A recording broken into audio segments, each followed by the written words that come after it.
My name is Victoria, and last Tuesday I opened the door to my Malibu mansion to find my new housekeeper standing on the marble steps. When she looked up and our eyes met, the clipboard fell from her hands. It was Emma, my sister. The same woman who wore my wedding dress 7 years ago and married the man I was supposed to walk down the aisle with. Now she was here, uniform pressed and references in hand, asking if the position was still available. I smiled, stepped aside, and said the words I never imagined I'd say. Welcome to your first day. But let me take you back to where this really started, because revenge, this sweet, doesn't happen overnight. 7 years ago, I was a property coordinator for a real estate firm in Boston, making decent money, living a comfortable life. I'd been with Marcus for 4 years. We met at a charity gala. He was charming, successful, a senior analyst at an investment bank. My family adored him, especially Emma. Emma was my younger sister by 3 years. She was staying with me that year, looking for work after dropping out of her master's program. I gave her a room, helped with her resume, introduced her to my friends. Marcus and I were planning a spring wedding. The invitations were ordered. My dress was hanging in the closet, ivory silk with hand-sewn pearls. Then came the night that changed everything. I came home early from a site visit. The apartment was dark, except for light under my bedroom door. I heard laughter, Marcus's voice, then Emma's giggle. I stood in that hallway for 30 seconds. My hand was on the doorknob. I already knew. I opened the door. They were tangled in my sheets, my engagement ring sitting on the nightstand. Emma saw me first. She didn't gasp or cover herself. She just looked at me with this strange mixture of defiance and pity. Marcus stumbled over apologies that meant nothing. I didn't scream, I didn't cry, I just said 5 words. Get out of my apartment. They left together that night. 2 weeks later, my mother called to tell me they were engaged. Emma wanted to use my wedding date. She said it seemed wasteful to let the venue go. My father agreed. He said I was being dramatic, that I should be mature enough to support my sister's happiness. I stopped answering their calls, but I couldn't stop them from sending the wedding invitation. Cream cardstock with gold lettering. Emma and Marcus. They even used the same photographer I'd booked. Have you ever felt so erased that you wondered if you'd imagined your own existence? Let me know in the comments. The months after were dark. I moved to a smaller apartment, threw myself into work, and tried to rebuild something that felt like a life. My colleagues whispered. My friends chose distance. I was alone in a way I'd never experienced. That's when I met Richard. Not romantically. Richard was a 72-year-old real estate investor who'd built his portfolio from nothing. He came into our office looking to offload a commercial property. We got talking over coffee, and I made the mistake of being honest when he asked why I looked so tired. I told him everything. He listened without interrupting, then said something I'll never forget. You're grieving the wrong loss. You didn't lose a man or a sister. You lost your illusions about them. That's a gift. Now you get to build something real. Then he offered me a deal. He'd teach me everything he knew about real estate investing if I'd help him manage his properties for a year. No salary increase, just knowledge. I said yes immediately. That year rebuilt me.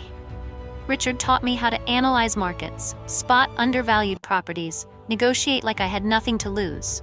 I took every dollar I'd saved for the wedding and invested it in my first property. A rundown duplex in a neighborhood everyone said was 5 years from gentrification. They were right. I renovated it myself on weekends, learning to tile and paint and fix plumbing. When I sold it 18 months later, I doubled my investment. I bought 2 more properties with the profit, then 4. Then a small apartment building. Richard co-signed my first major loan, a $2 million commercial property that everyone said was too ambitious. I proved them wrong. The turning point came 3 years ago. I was in Los Angeles for a conference when the speaker showed a slide of a clifftop estate in Malibu. 20,000 square feet. Ocean views, architectural masterpiece. It had been on the market for 2 years because the price tag scared everyone away. $35 million. But I saw something different. I saw location, rarity, and a desperate seller.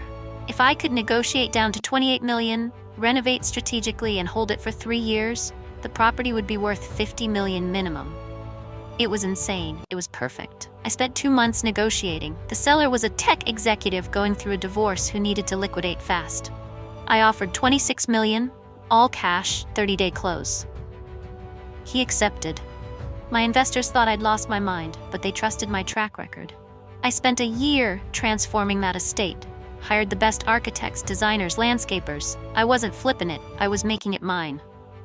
When it was finished, it was featured in Architectural Digest. My net worth hit $20 million. I was 33 years old.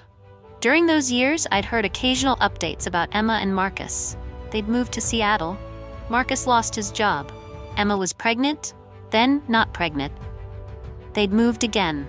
Then I stopped hearing anything, and I was grateful for the silence. Last month, I hired a staffing agency to find a new housekeeper. The agency sent over 3 candidates. The 3rd interview was scheduled for a Tuesday morning. I was in my office overlooking the infinity pool when my assistant buzzed to say the final candidate had arrived. I walked to the foyer, and there she was. Emma.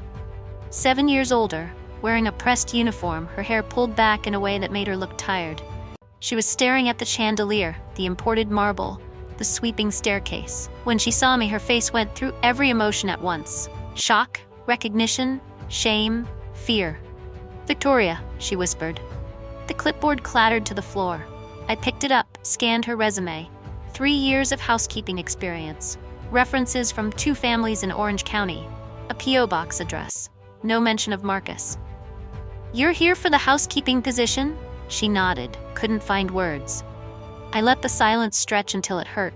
Then I smiled, the same smile I'd practiced in 1,000 negotiations. "The position pays well. 4 days a week, health benefits included. I'm not here most weekdays. Do you have experience with properties this size?" Yes. I've worked in large homes." Her voice was small, unfamiliar. "Good. When can you start?"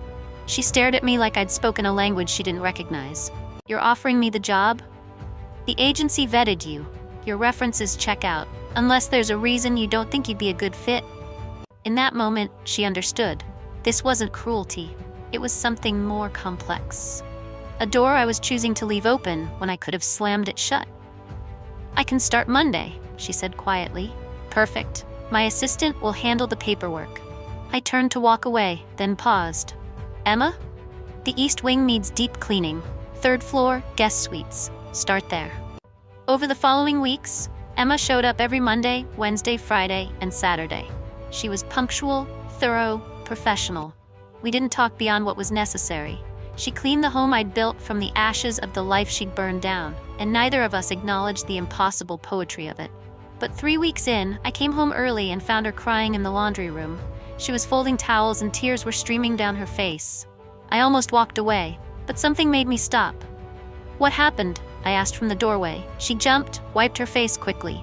"Nothing." "I'm sorry." "Emma, what happened?" She broke then. "Marcus left 2 years ago, ran off with someone he met at a conference, emptied our account and disappeared. I had nothing. No degree, no career, no references. I'd spent years being his wife, planning a life that evaporated. I moved back to California, took whatever work I could find. When I saw your address on the assignment, I almost didn't come. But I needed the job. I needed to see what you'd become, because I knew you'd done something extraordinary." I leaned against the doorframe, processing this. The woman who'd stolen my life was holding my towels, crying about the man who'd abandoned her the same way they'd abandoned me. "I'm sorry," she said, and it sounded genuine. "I've wanted to say that for 7 years. I was cruel. I was selfish. I destroyed something I had no right to touch. And you built all of this. I don't expect forgiveness, but I needed you to know that I see what I took from you, and I see what you made anyway." I stood there for a long moment, looking at my sister. Not the villain I'd carried in my mind, but a real person who'd made catastrophic choices and lived with the consequences. I felt something shift. Not forgiveness exactly, but something softer than hate. "Keep the job," I said finally. "But Emma, I didn't build this because of what you took. I built it because of what I found when I stopped looking for what I'd lost. That's the difference between us." She nodded, crying harder. I left her there and walked back to my office, sat at my desk overlooking the Pacific, and felt the last piece of old grief dissolve. She'd stolen my fiancé and worn my wedding dress and taken my family's approval. But she'd also freed me from a life too small for the person I was becoming. Now Emma works here 3 times a week. We're not sisters the way we used to be. But there's a strange peace in these hallways, a quiet understanding that life doesn't move in straight lines. That sometimes the people who hurt us most become mirrors, showing us who we're capable of becoming. That revenge doesn't always look like punishment. Sometimes it looks like a door held open, a job offered, a life so beautifully constructed that it needs no defense. I stand on my terrace most evenings now and watch the light change over the water, and I think about that girl 7 years ago, hand on the doorknob, about to see her world end. I wish I could tell her what I know now. That the end was actually a beginning. That she'd take that pain and forge it into something unbreakable. That one day she'd own the ocean and the sky and the peace that comes from becoming exactly who she was always meant to be. Thanks for watching. Don't forget to subscribe to this channel to watch more revenge and inspiring stories that will make you excited, like this one. Where are you watching from? Drop your country in the comments and let us know what you think about this story.